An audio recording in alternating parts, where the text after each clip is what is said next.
Hi Libra, welcome to Higher Source Tarot for your April 2023 tarot reading. This is a reading for all Libra, Sun, Moon, Rising, and Venus. Thanks to everybody for all the support.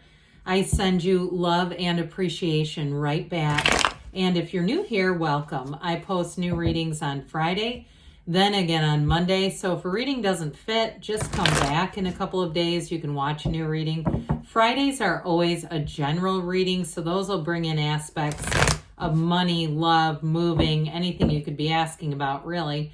Mondays are a different style every week. Today's reading will be a detailed Celtic cross style reading, but next week it could be something entirely different. So if you like tarot and you like the channel, I'd love to invite you to subscribe to Higher Source Tarot. What advice do you have for Libra? Sun, Moon, Rising, and Venus. What does Libra need to know, please, for the best and highest good of all concerned with Libra? Messages for Libra, please. All right, we'll start here with the tarot, then we'll have the Fortune Oracle and the Whispers of Love Oracle. You've got here current situation, Two of Cups, immediate influence is the Sun. You have death in your subconscious. You have the Queen of Cups in the distant past, the King of Swords in the more recent past. Interesting. 78 cards here. We've got the King and Queen of Swords right next to each other. Big deal there. You're represented by the Hermit. The Nine of Pentacles is the situation or person you're attracting. You've got the Four of Pentacles in your hopes and fears. Queen of Pentacles, and I like it in the outcome. The bottom of the deck here, we have the Hierophant, the Three of Cups, and the Ten of Pentacles. So very strong reading here. We have Taurus, Leo, Virgo, Scorpio. We've got a lot of Earth here. Taurus, Virgo, Capricorn. We've got water, air, of course, as well. So, well, with this, it's a time to open yourself up to opportunities, all right? So this is with the Hierophant. That's a unity card. It's bringing everything together. It's also a marriage card. So especially with the Three of Cups, that's an engagement card. So for somebody, you are going to be headed into a relationship that is going to run the distance. And you also have with the Ten of Pentacles, that's about leaving a legacy. So if you're in a relationship, I don't see that ending, but I do feel like especially those of you that have a new relationship on the horizon, because this is your current situation, it's going to evolve into more, okay? This is not just for right now. This is exciting. This is long-term showing up here. So with the energy of the Hierophant too, this is also a time of deep spirituality. It's manifesting from a deeper level. And the Hierophant, the numbers 3, 7, 12 are often associated. You also have, of course, 3 in the Three of Cups. It's a number of springtime. So as we get into April, I do feel like you have a cycle that comes in. And the Hierophant's also a card of devotion. So especially those of you, because you got nice aspects for money as well. Anybody starting anything new. I see somebody at a farmer's market. And I don't care if you're a yoga instructor or you're trying to sell a book or a song or something. I do feel like somebody there has some kind of connection to the community where you're going to be able to have, even if it's something you're making or producing, success with it. So with the Ten of Pentacles, that is the wealth card, and it rains money down in the tarot. So you will be at the right place at the right time. And I feel like somebody here is going to get a new opportunity that seems to come out of nowhere. Even if it's something like, it seems unassociated, like you volunteer on something in your community and it connects you with someone that if you're looking to move, especially with that Queen of Pentacles, and they say, hey, I know of this great investment property, or I know of this great condo that's coming up for sale, whatever it is. I feel like you with the Ten of Pentacles, it feels like an unexpected gift is dropped right in your lap. I also feel like too, if you know somebody who's moving, I feel like you may benefit from things that they don't want to move. They don't really want to invest the time in selling them. I feel like you're going to get offers like, would you like this? Well, I've got this couch, or I've got this lawnmower or whatever it is. I feel like you may have somebody around you who wants to give you things. And with that Three of Cups, we know that the threes are all about synthesis, but this one's a new beginning. And it can be a reunion, yes. I wouldn't rule it out, but it also, too, anything that you're embarking on, it's an endeavor of the heart with the Three of Cups. So especially, too, if it is some kind of a labor of love, like we were talking about in producing something or making something. But with this Two of Cups, Sun energy, what do you want? Because talk about an absolute match, Libra. The Two of Cups is mutual, and twos are about partnerships, and this one is meant to be. So whether it's a job or even a housing situation, it's the right place at the right time. And the Two of Cups is also, in terms of relationships, a soulmate coming in. So they look into each other's eyes because those are the windows of the soul. And it almost feels telepathic, where the two of you have such a close, energetic connection. I also get it for somebody with what feels like a sibling, like a sister. I get it more on the female energy, but I mean, it doesn't have to be, but that's how it comes into me. But with that Two of Cups, I do feel like you have a lot of support around you. And of course, we know the sun brings synergy and synthesis. It feels like a new lease on life.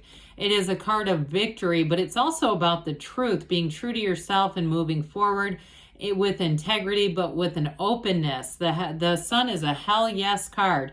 It's one of those energies where this cycle will be one to remember, but it's one of bliss. It's one of true joy. It's gains, it's happiness, and it's a new energy that brings you freedom too. So if you are moving on to something new and what you're leaving behind felt a bit restrictive, like you felt you had run out of promotions or run out of upward climbs, there was no more left to go. You're going to get into a new situation where there's going to be a lot of new opportunities here.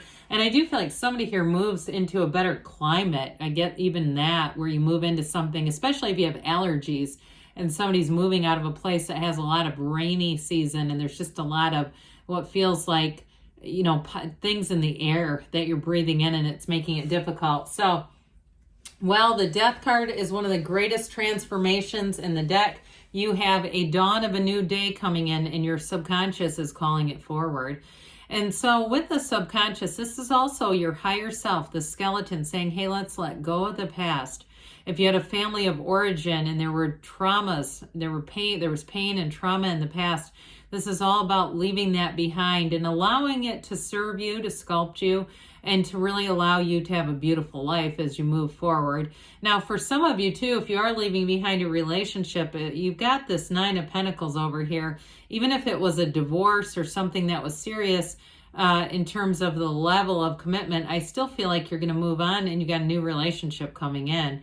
But with this Death card, it's always about a brand new beginning. It's letting go, and it brings in a rebirth. It's change. So with the Death card, it symbolizes that your ships are coming in. So especially those of you that are going into a new season and you say, this is the one, this is where I publish that book, or this is the one where I start to work for myself online and make some new opportunities. I don't know why, but the word portals was coming in for some reason. But anyway, maybe you're an energy healer or something like that, or you want to start your own astrology business or something like that that's more metaphysical. I do see somebody going forward with that. And it might not be your main job, but it's a beginning that leads to more. Well, with the Queen of Cups in the distant past and the King and Queen of Swords. Now, kings and queens are masters of the suit. So we have the master of communication and honesty, the master of love and that really great life, and the master of manifesting the physical body and money, all in the same reading, which is fabulous.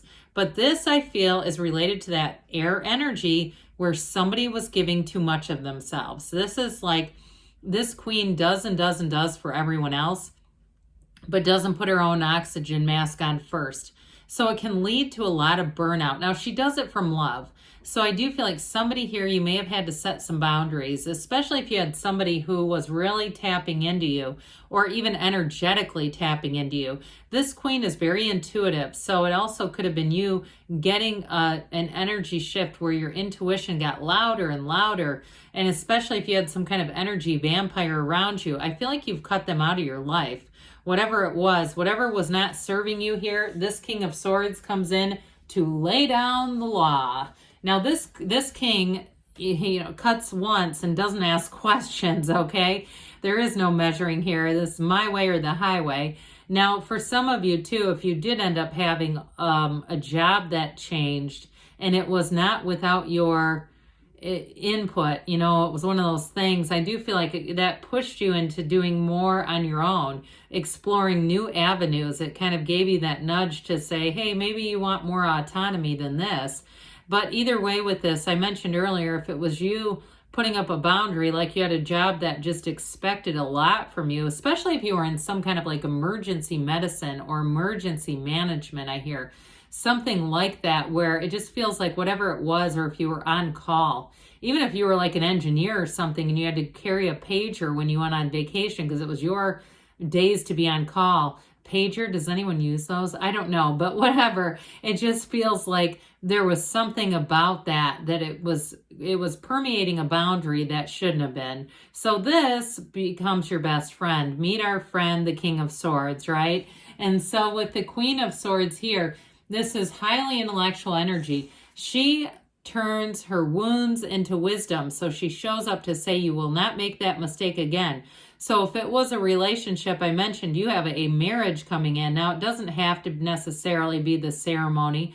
You could decide this is going to be my life partner. But with this, you're going to attract a new type of interest, a new type of love affair. And it's one that's a lot more stable. It could be an earth sign you're attracting. I think I mentioned that before, Taurus, Virgo, Cap.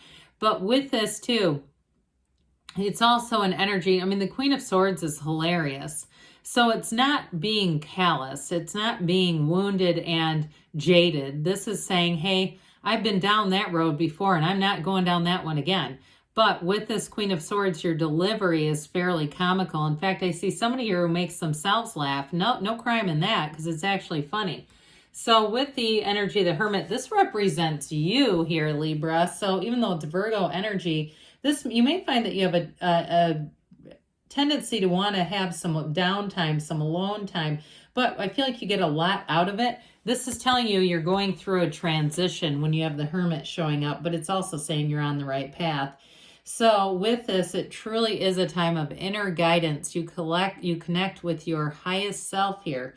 And you see things a lot clearer in this energy. You're going to come out on the other side. You've got it with the Queen of Swords too, though, where it's really seeing things for what they are. You don't try to convince yourself and talk yourself into something.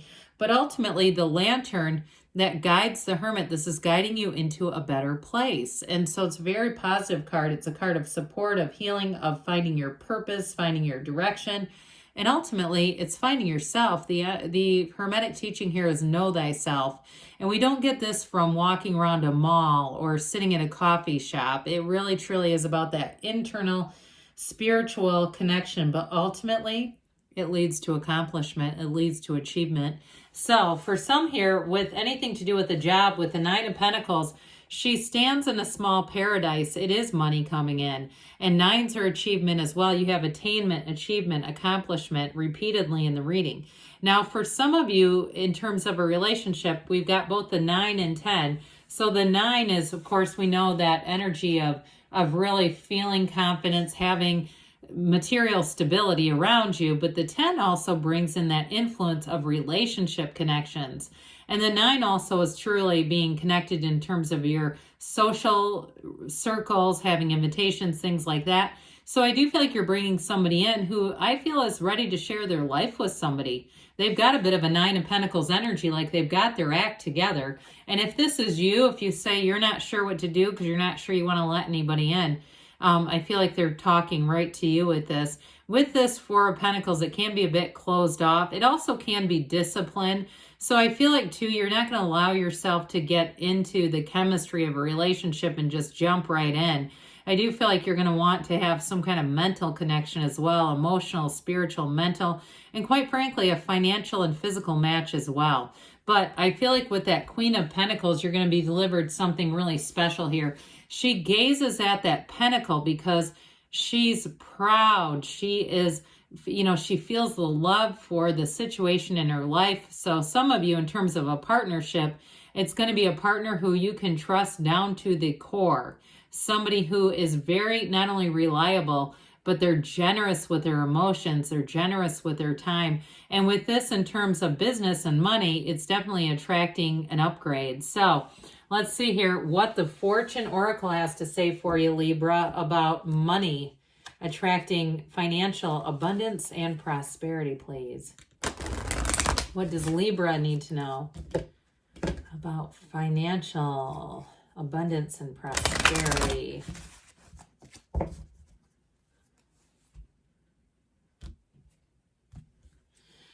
You have the moon coming in. Pay attention to your intuition at this time and move ahead confidently. So you have it many times in the reading as well in terms of money and finance.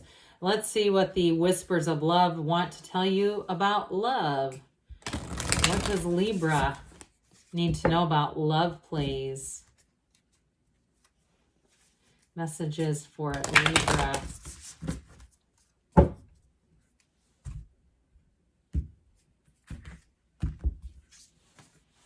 Love makes the difference. Love helps heal past hurts and provides a sense of security and self-worth. So love is on the way for you as well. I love you too, Libra, and I'll be back again soon.